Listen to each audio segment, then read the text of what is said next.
Here we're being asked 12 is what percent of 0.05, and the decimals are getting a little weirder, but that's okay because we've got more than one way to solve it.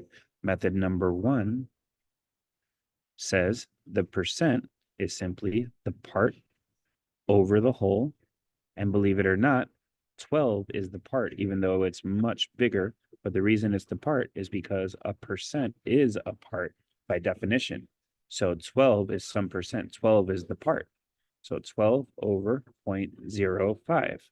Throw that into the calculator, and we're getting 240.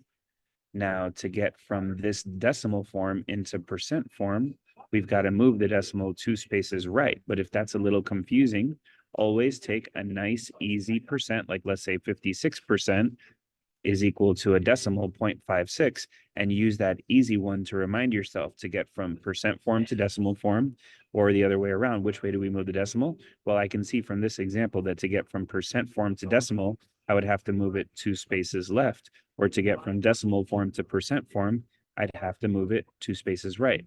So here we're in decimal form. We need to get to percent form. So we're going to move that decimal 2 spaces right. As weird as that is, it gives us the number 24,000%. And that's our answer to this crazy question. So this is one of the questions where the more complicated method 2, might be the better one. And method 2 is the percent equation. Just write an equation that matches what we said. 12 is what percent of 0.05.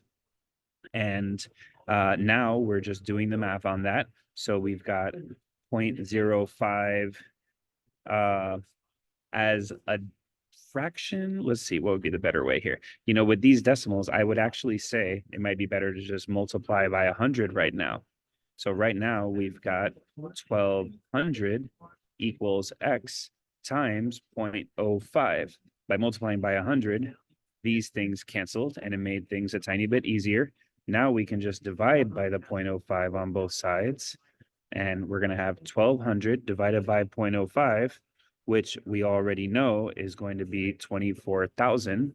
So we see 2 ways to get the answer to this question.